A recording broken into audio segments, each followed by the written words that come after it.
record on computer. Oh, the sun just came out here. I'm so excited. I see And it. it's I'm 2 o'clock jealous. and I get to go out for a walk. Yes. Yeah. Oh, how's your day going? Oh, pretty good.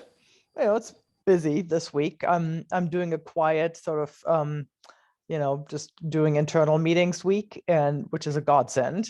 Mm-hmm. Um, Mm-hmm. but it's pretty busy nonetheless. Yeah.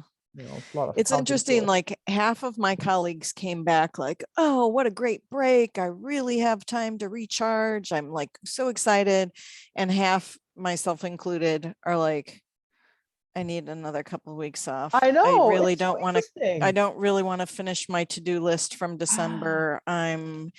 So it's really funny to have this disconnect. And one of my direct reports is one of the like, hey, let's go. And I'm just like, oh my God, I can't. Thankfully, she got her COVID booster yesterday, so she was under the weather. So why do you suppose that is? Like, why are you feeling like out of energy? And I've seen the same phenomenon in one of the Yeah. companies I'm working in, and it's just so interesting. A lot of like about half of us came back, yay, recharged, and the other half were just like, I've got no spoons. I mean, for me, yeah, exactly. For me, it really is. I've just felt like I'm on the off ramp with this organization for so long. And I think it's just kind of wearing on me. And to like come back to a new year and be like, oh shit, now I've got, I think so much of the energy of like getting through the year, like getting everything out. Now it's like, okay, now they want my work plan for this year and, all this. Yeah. It just all feels like my heart's not in it. Mm-hmm. But I think for other people, it's really just the heaviness of, I think the Omicron surge really is feeling overwhelming. I don't know if it's every single person I've spoken to on the phone in the last 2 days has reported somebody in their close orbit, mostly family members. I feel like Yeah. I'm the only one who's like, knock on wood, I've been okay.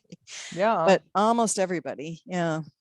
Today I learned one of my team members who lives in Johannesburg came back with her school-age daughters for a wedding over the holiday in Florida and has been stuck there because both the kids got COVID and can't fly back to South Africa until they have a negative test. Mm-hmm.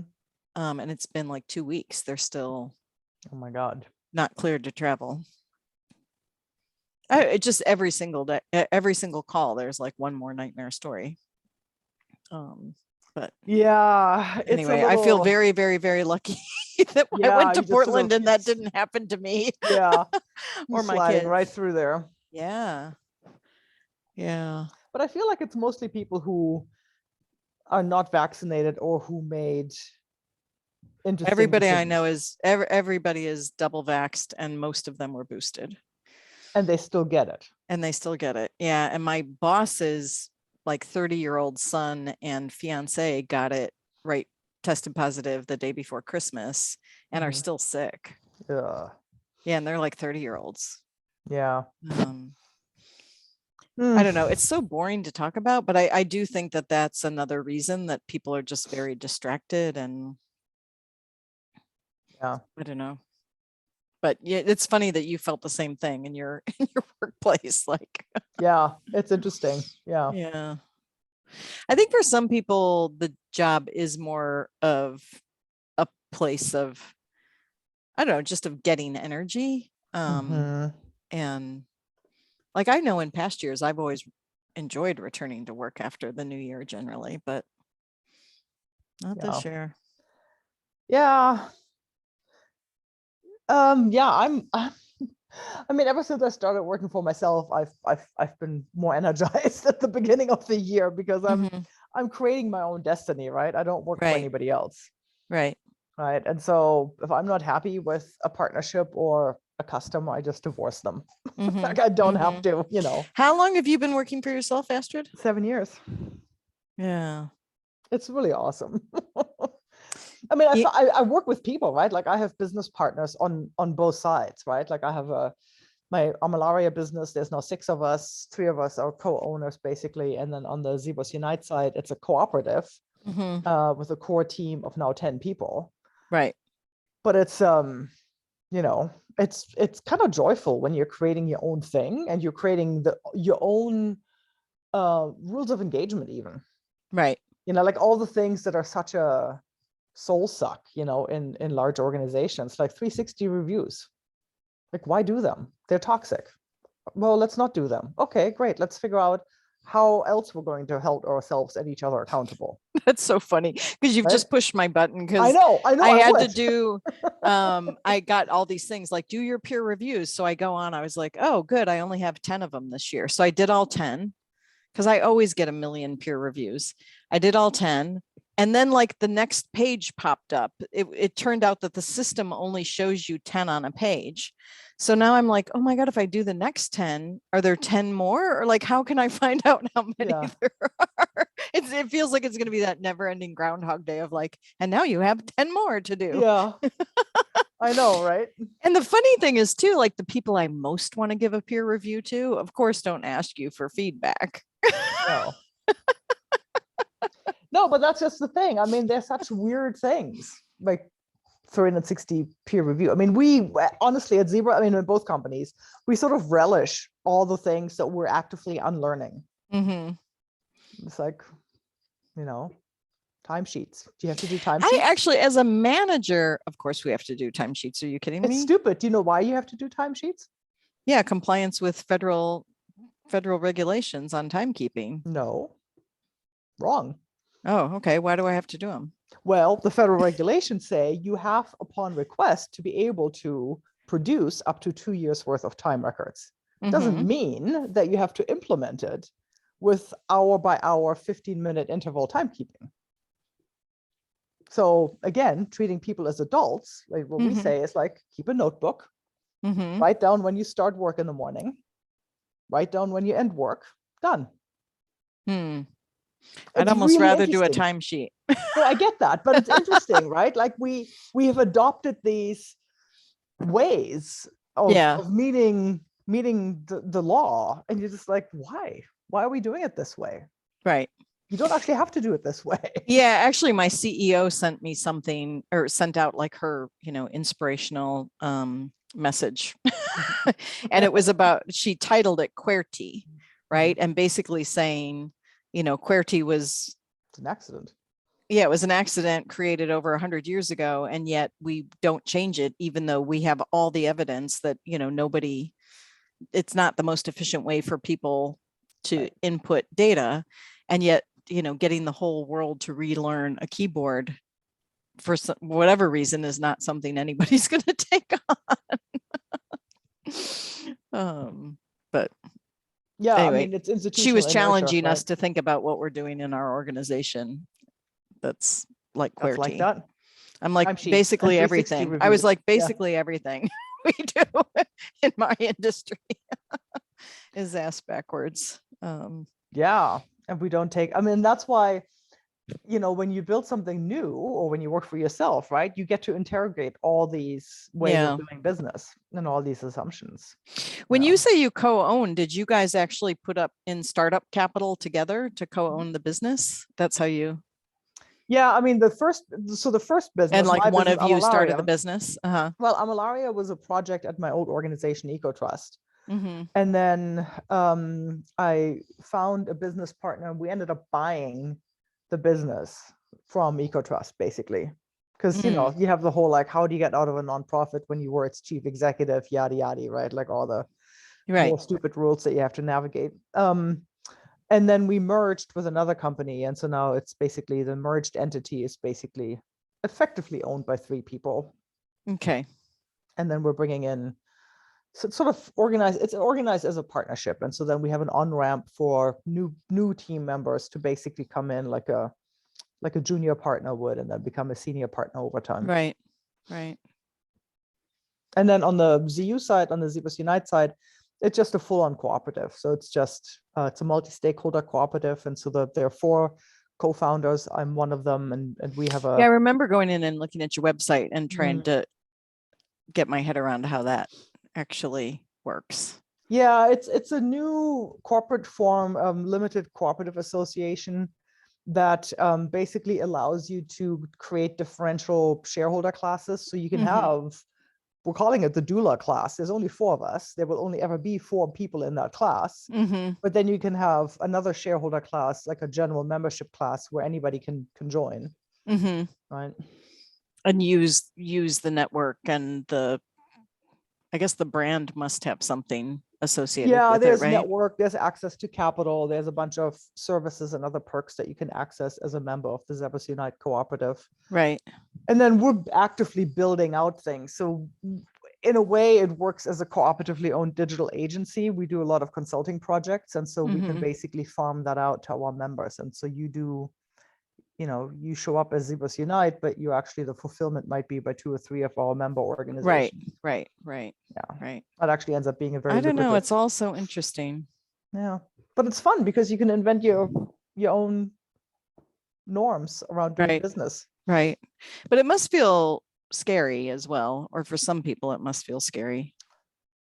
Yeah. Yeah. Yeah. Yeah. Anytime you start something new, right? Yeah. Or, I guess the accountability back to such a small group of stakeholders must feel like, I think just even in like community organizing, when we're all volunteers, there's that kind of that shared accountability. And when you don't do your shit, like, then you feel right. And when other people don't do their shit, it's hard to call people on it. I don't know if having a financial stake makes it easier or harder. Makes it easier. Right. Because you've got the skin in the game. Yeah. Yeah, it's real. Yeah. All of this is real. Yeah, it's interesting. I just was meeting with my, I do mutual aid in my community. And I mean, it's a pretty incredible operation. I think it operates on, maybe $35,000-$40,000 a month in contributions in just our neighborhood. And it's doing mostly grocery distribution. But I came in and the volunteer onboarding group was desperate for a volunteer. So I joined, and basically all I've done is kind of train new volunteers and told them how wonderful this organization is, and then hook them up with other teams. And after 6 months, I've realized that none of the teams are taking on these new volunteers, that we're kind of we're training people and sending them off, but the organization doesn't have the capacity to on-take new people. So after 6 months, we're like, okay, we probably trained between 10 and 20 people a month. And almost none of them have become active with the organization. So we're a little bit like, wait a minute here. What?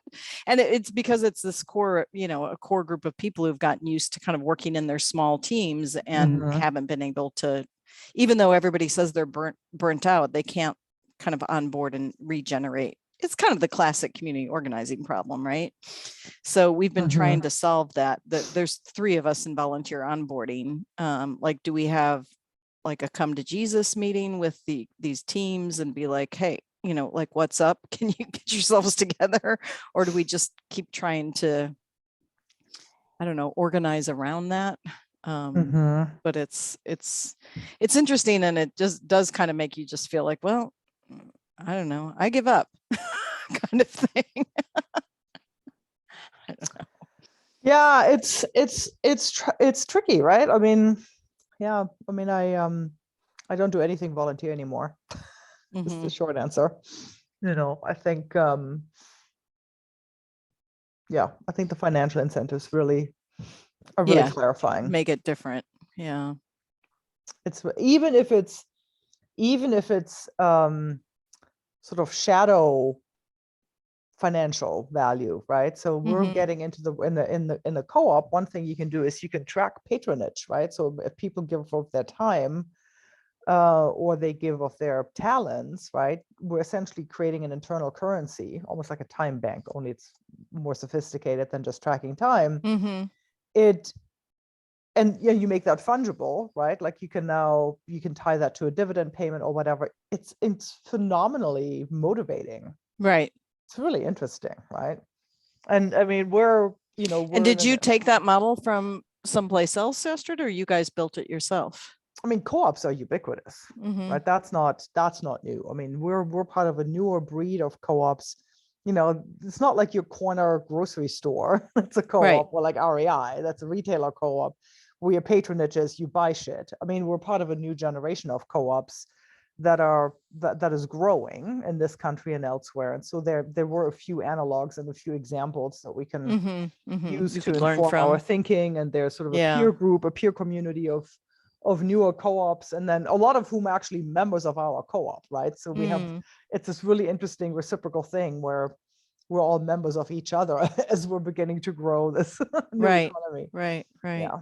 Right. But yeah, so and there's a really good law firm out of Colorado that we've been working with, Mhm. specializes in this new generation of co-ops, and actually ended up writing some of the state rules, which is why Colorado has some of the best laws model Oh, incorporated there. interesting. Mhm. Interesting. Yeah, so Yeah. that's all that, and that in and of itself has been, just it's just been so fun learning something new in my 40s and now 50s, right? Right. Like, oh, Right. like, Right. oh, there's other flavors. You don't have to be a nonprofit to be a social purpose venture, Right. right? Right. And you can Right. do it in a way that generates value, and that includes financial value. You don't have to be poor to do the right thing, Right. Right. Right. So, I mean, that's all wrapped up into this. It's all part and parcel. Mm. Mm. Hmm. Okay. Well, I'll give a think to all of that on my walk today, Astrid. Yeah, I highly recommend thinking of just hanging out your own shingle. Oh, Oh, in fact, somebody just who contacted me about they're setting up a hmm, somebody I know that no, but it's somebody who comes out of like design for humanitarian purposes or SDGs, and they're setting up some new global co-op huh. to help professionals organize themselves around opportunities and RFPs and whatnot, and they want to set that up as a cooperative. Huh. It's like, oh, that sounds interesting. That's interesting. And they're based in Portland, or where are they No, based? no, I think one of the co-instigators of it may be based out of the Parsons School of Okay. Design. Mm-hmm. Yeah. Yeah. I don't know. I feel like I talk to a lot of people about kind of that dream, Yeah. but I don't know that I've known any that have Yeah. actioned it. But okay. Well, shall we get going? Sure.